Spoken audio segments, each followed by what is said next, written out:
जैसा कि मार्च 2025 शुरू हो चुका है और अगर इस महीने में आपको खरीदना है एक लैपटॉप 40,000 या 50,000 के बजट में तो ये वीडियो काफ़ी सही रहने वाली है। Hello guys, I am Shahrukh tech uncle. आप शुरू करते हैं।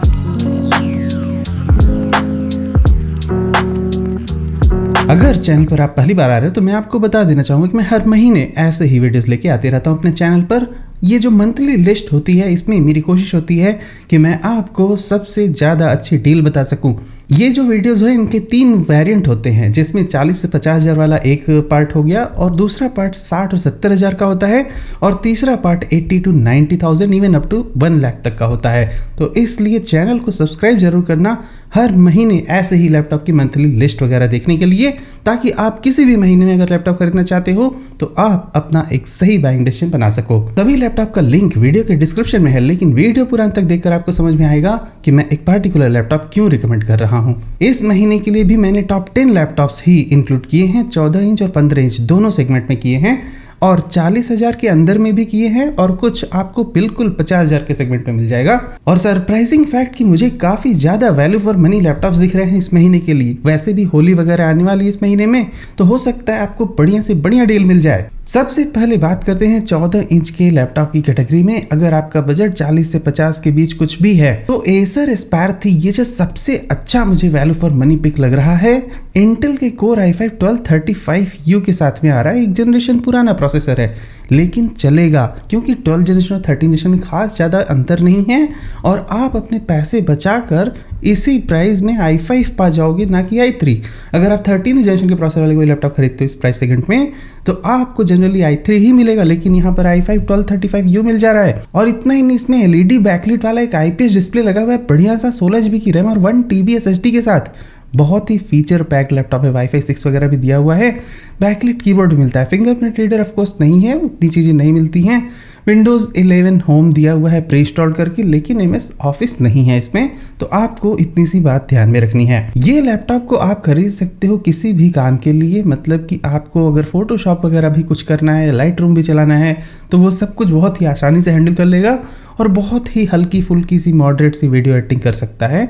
अगर आपको सिर्फ वीडियोस को कट करके ऐसे रेंडर करना है तो उतना मैनेज हो जाएगा। इसके 2 वेरिएंट्स आते हैं। अगर आप इसका 512 GB SSD वाला वेरिएंट खरीदोगे तो आप अपने 3,000 रुपये और बचा ले जाओगे, और अगर आपको 1 TB SSD चाहिए तो थोड़ा स्टोरेज ज़्यादा मिल जाएगी। आपको 45,990 में बहुत ही ज़्यादा अच्छी डील मिल रही है। अगला लैपटॉप मैं जो आपको रिकमेंड करना चाहूँगा MSI का मॉडर्न 14 और बड़े ही शानदार से प्रोसेसर के साथ में आता है। ये इंटेल का कोर i7 1255U मिल जाता है। इसमें सिर्फ और सिर्फ आपको 49,000 के ऑलमोस्ट बजट में एक बहुत ही ज़्यादा अच्छा प्रोसेसर मिल जा रहा है इस लैपटॉप में। इस प्रोसेसर में आपको अप टू 4.7 GHz तक की मैक्सिमम फ्रीक्वेंसी मिल जाती है, विच इज़ फैंटास्टिक। बहुत सारे लैपटॉप आपको इस प्राइस में मिलेंगे जिसमें i5 13th जनरेशन मिलता है और हो सकता है इवन 50,000 तक के प्राइस ब्रैकेट में वो चला जाए, लेकिन इसमें आपको कोर i7 मिल जा रहा है 1255U, which is slightly better than अगर आप कहो कि i5 13th जनरेशन का लेना है। तो इस वजह से मैं कह रहा हूँ कि अभी वैल्यू फॉर मनी टाइप में ये काफ़ी अच्छा रहेगा और इस प्राइस ब्रैकेट पे काफ़ी अच्छा रहेगा। अब इससे ज़्यादा अगर प्राइस पे ये मिले तो इसे मत खरीदना, क्योंकि वो ज़्यादा अच्छी बात नहीं रहेगी। तब आपको 13 जनरेशन प्रोसेसर वाला ही लैपटॉप खरीदना चाहिए। ये जो 40 से 50,000 का सेगमेंट होता है इसमें आपको बहुत सारी चीज़ों पे हो सकता है कंप्रोमाइज़ करना पड़े, तो मैंने ये मेक श्योर किया है वीडियो में कि आपको कम से कम कंप्रोमाइज़ करते ज़्यादा अच्छे से फीचर्स मिल जाए लैपटॉप में। अगला लैपटॉप मैं जो आपको बताना चाहता हूँ, अगर आपको सिर्फ और सिर्फ डेल का लैपटॉप खरीदना है तो आप ये कंसीडर कर सकते हो। इसमें आपको इंटेल का कोर i5 1334U मिल जाता है। जैसा कि मैं अभी कह रहा था कि आपको i5 13th जनरेशन का प्रोसेसर वाला लैपटॉप ऑलमोस्ट 50,000 में मिलता है और यही डेल जैसे ब्रांड की तरफ से मिल जाता है 52,000 का। ये भी 14 इंच का ही लैपटॉप है। 8 GB की रैम है, DDR5 रैम है, विच इज़ फैंटास्टिक, और विंडोज़ 11 MS ऑफिस दोनों मिल जाता है। तो पहले जो दोनों लैपटॉप बताए उस पर MS ऑफिस नहीं थे, लेकिन आपको डेल में सारी चीज़ें मिल जाती हैं। अगर आपको जैसे बहुत ही लॉन्ग टर्म ड्यूरेबिलिटी को ध्यान में रखते हुए एक बढ़िया सा नया लैपटॉप खरीदना है नया जनरेशन के साथ, तो आप डेल का वास्ट्रो 3440 खरीद सकते हो, क्योंकि ये आपको ऑलमोस्ट सारी चीजें दे देता है। और अगला एक फाइनल लैपटॉप जो है 14 इंच की कैटेगरी में, अगर आपको बहुत अच्छी से कोडिंग वगैरह करनी है, थोड़ी सी ग्राफिक डिजाइनिंग और अच्छी परफॉर्मेंस चाहिए, इन जनरल आप थोड़े बहुत लाइटली गेम भी खेलना चाहते हो, GTA 5 लो ग्राफिक सेटिंग पे आप खेल सकते हो, लिनोवो का आइडियापैड स्लिम 3 आप कंसिडर कर सकते हो, क्योंकि इसमें लगा हुआ है इंटेल का Core i5-12450H वाला processor which is fantastic processor. IPS display है वो भी 300 निट्स की ब्राइटनेस का, तो इसकी ब्राइटनेस भी ज़्यादा है और 16 GB की रैम और 512 GB की SSD भी दी हुई है। विंडोज़ 11 भी है और ऑफिस 2021 भी है और इस लैपटॉप का वेट भी कंपैरेटिवली कम है पहले जो लैपटॉप मैंने बताया उनसे। 14 इंच की कैटेगरी में 50,000 का बजट में ना, मतलब ये मुझे काफ़ी सही चीज़ लगती है और इसमें आपको मिलिट्री स्टैंडर्ड वाला जो है बिल्ड क्वालिटी भी मिल जाता है, तो आपको बिल्ड क्वालिटी में भी कोई खास प्रॉब्लम्स नहीं होने वाली। एक बात ध्यान में रखना, अब इस लैपटॉप में एक कमी जो रहेगी वो है इसका कम बैटरी लाइफ, क्योंकि H सीरीज़ का प्रोसेसर है और सिर्फ 47 वाट आवर की बैटरी कैपेसिटी है, तो इस रीजन से इसकी बैटरी लाइफ थोड़ी कम मिलेगी कंपेयर टू U सीरीज़ के प्रोसेसर वाले लैपटॉप। और अब बात करते हैं 15 इंच की कैटेगरी की, और 15 इंच में मैं आपको कुछ 40,000 से नीचे वाले लैपटॉप भी बताऊंगा जिससे आपको इवन कम से कम बजट में ज़्यादा से ज़्यादा वैल्यू मिल जाए। सबसे पहला लैपटॉप 15 इंच की कैटेगरी में डेल इंस्पिरॉन 3530, इसमें इंटेल का Core i3-1305U लगा हुआ है। सिर्फ 37,000 के बजट में आता है। 8 GB की रैम और 512 GB SSD के साथ में ये लैपटॉप WVA डिस्प्ले दिया हुआ है, लेकिन इंटरेस्टिंग फैक्ट कि 120 हर्ट्ज के रिफ्रेश रेट वाला डिस्प्ले है। साथ में विंडोज़ 11 और MS ऑफिस 2021 ये दोनों चीज़ें लगी हुई हैं। अब आपको अगर सवाल हो कि हमें एक अच्छे ब्रांड की तरफ से एक लैपटॉप चाहिए, सस्ते से सस्ते बजट में चाहिए और लेटेस्ट भी होना चाहिए, तो वो है ये एकमात्र लैपटॉप जो आपको डेल जैसे ट्रस्टवर्दी ब्रांड की तरफ से मिल जाता है। लेकिन आपको एक बात ध्यान में रखनी है कि ये थोड़ा सा अंडर पावर्ड प्रोसेसर होता है, सिर्फ 5 कोर वाला प्रोसेसर होता है ये i3-1305U। ऐसे ही इसी प्राइस ब्रैकेट में आपको अगर 12 जनरेशन के प्रोसेसर वाला लैपटॉप कोई मिल जाए तो वो भी आप खरीद सकते हो अगर आपको प्रोसेसर थोड़ा ज़्यादा अच्छा चाहिए। लेकिन हमें क्योंकि डेल जैसे ब्रांड की तरफ से जाना है तो इसलिए थोड़ा प्रोसेसर पे कंप्रोमाइज़ करना पड़ेगा। अगला लैपटॉप मुझे आपको रिकमेंड करना चाहता हूँ, ये भी ऑलमोस्ट 42,000 के बजट का है और बड़े ही तगड़ी परफॉर्मेंस वाला लैपटॉप है। Lenovo का V14 Ryzen 7 7730U प्रोसेसर के साथ भी आता है। साथ में यहाँ पर 250 निट्स की ब्राइटनेस दी हुई है। 16 GB की रैम आपको बहुत ही कम बजट में मिल जाती है और 512 GB की SSD तो ऑफ कोर्स मिल जाती है। इसके ही साथ Windows 11 भी प्री इंस्टॉल्ड है और MS ऑफिस भी प्री इंस्टॉल्ड है, तो वहाँ भी कोई कंप्रोमाइज़ नहीं है। एक फीचर पैक्ड लैपटॉप ये हो जाएगा। बस एक बात ध्यान में रखना, आप इस लैपटॉप में जो एक कमी है वो है इसका डिस्प्ले। इसमें आपको एक नॉर्मल सा एंटी ग्लेयर, मतलब कि ऑलमोस्ट TN जैसा दिखने वाला, जिसमें बहुत ही ज़्यादा अच्छे व्यूइंग एंगल्स नहीं होते, ऐसा डिस्प्ले लगा हुआ है। तो इसमें कोई भी ऐसा IPS डिस्प्ले नहीं है, जिसकी वजह से हो सकता है आपको डिस्प्ले में थोड़ा इनकन्वीनियंस सा लगे।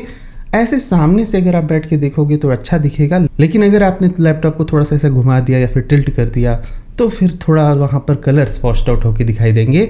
ऐसे डिस्प्लेज में यही प्रॉब्लम होती है, लेकिन बाकी आपको लैपटॉप में काफ़ी ज़्यादा वैल्यू मिल जा रही है इस प्राइस ब्रैकेट में। अब ये लैपटॉप अगर आप मॉनिटर वगैरह से कनेक्ट कर दोगे तो डिस्प्ले की भी प्रॉब्लम सॉल्व हो जाएगी और आपको बड़े ही लाइट वेट डिज़ाइन का लैपटॉप मिल जाता है इस प्राइस में, विच इज़ फैंटास्टिक। अगला लैपटॉप मुझे आपको बताना चाहता हूँ, ये भी Lenovo की तरफ से है। अगर आपको डिस्प्ले पे प्रायोरिटी देनी है और आपको परफॉर्मेंस वगैरह भी अच्छी चाहिए, थोड़े से पैसे आपको ज़्यादा देने पड़ेंगे। 45,000 रुपीज़ के बजट में आपको Lenovo का ThinkBook 16 मिल जाता है। इसमें एक अच्छा सा IPS डिस्प्ले भी लगा हुआ है, 300 निट्स की ब्राइटनेस वाला, 16 GB की रैम, 512 GB की SSD।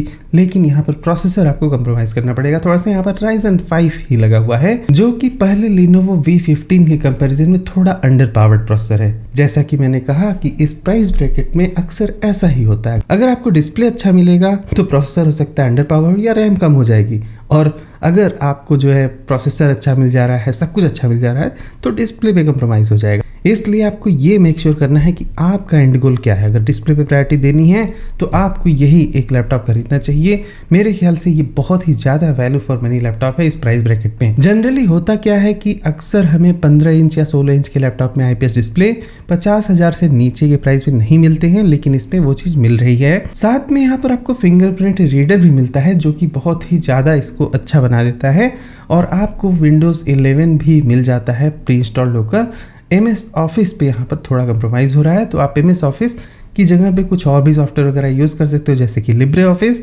लेकिन अगर आपको MS ऑफिस चाहिए तो उसकी भी कुछ चीज़ें मिल जाती हैं, आप गूगल सर्च करके वो चीज़ पता कर सकते हो। अगला जो लैपटॉप मैं आपको बताना चाहूँगा वो है HP का 15S। अब 45,000 के ही प्राइस ब्रैकेट पे है, लेकिन इसमें इंटेल का कोर i5 1235U प्रोसेसर मिल जाता है 8GB रैम 512GB की सिक्योरिटी के साथ। अब इसमें प्रॉब्लम क्या है, देखो जैसे कि अगर आप लिनोवो से कंपैरिजन करो इसका, तो लिनोवो में 16GB की रैम थी, लेकिन HP 15s में 8GB की ही रैम है, तो रैम थोड़ी कम्प्रोमाइज्ड है, लेकिन आपको ऑफिस 2021 मिल जाता है। प्लस ये लैपटॉप काफी हल्का भी है, 1.69 kg ओनली। HP में आपको एक चीज पे और कम्प्रोमाइज करना पड़ेगा, ना तो यहाँ पर फिंगरप्रिंट रीडर दिया हुआ है और ना ही आपको कोई अच्छा सा IPS डिस्प्ले मिलता है। तो अब वही मामला फंस गया।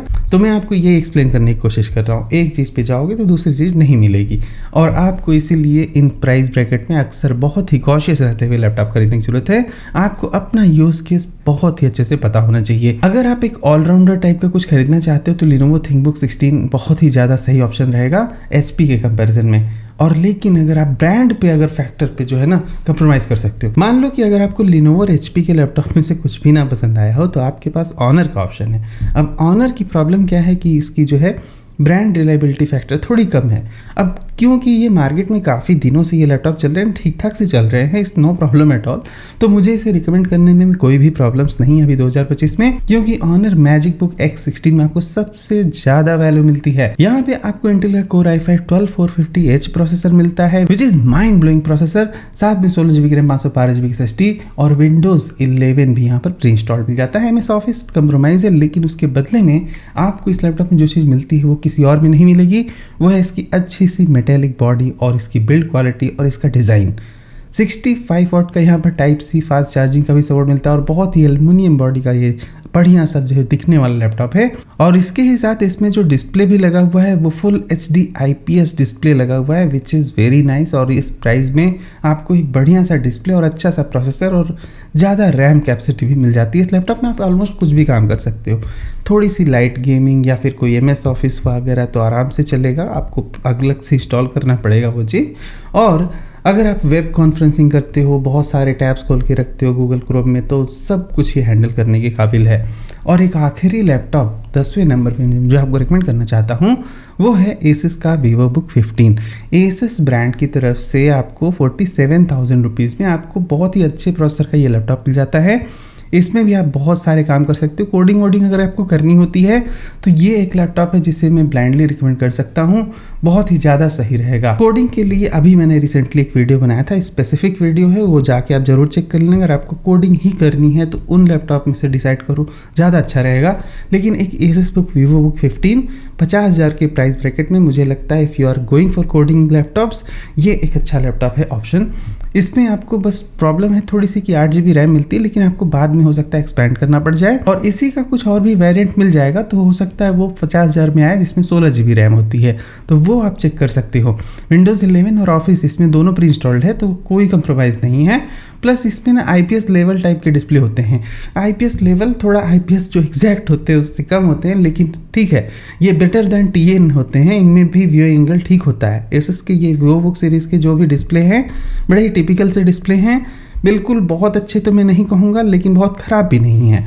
अब कंपेयर टू HP के, अगर आपको HP के ये लैपटॉप के साइड बाय साइड में Asus का आप ये लैपटॉप रख दोगे ना, आपको इसका डिस्प्ले बहुत ज़्यादा अच्छा दिखता है। तो इसलिए मैं कह रहा हूँ कि this is the one option you can go for. और ये सबसे आखिरी लैपटॉप हो गया, तो यहीं पर लिस्ट ये जो है कंप्लीट हो जाती है। सभी का लिंक वीडियो के डिस्क्रिप्शन में जाके जरूर चेक करना। मिलते हैं अगले वीडियो में कुछ और भी टॉपिक के साथ। Goodbye, thank you for watching, will see you again there.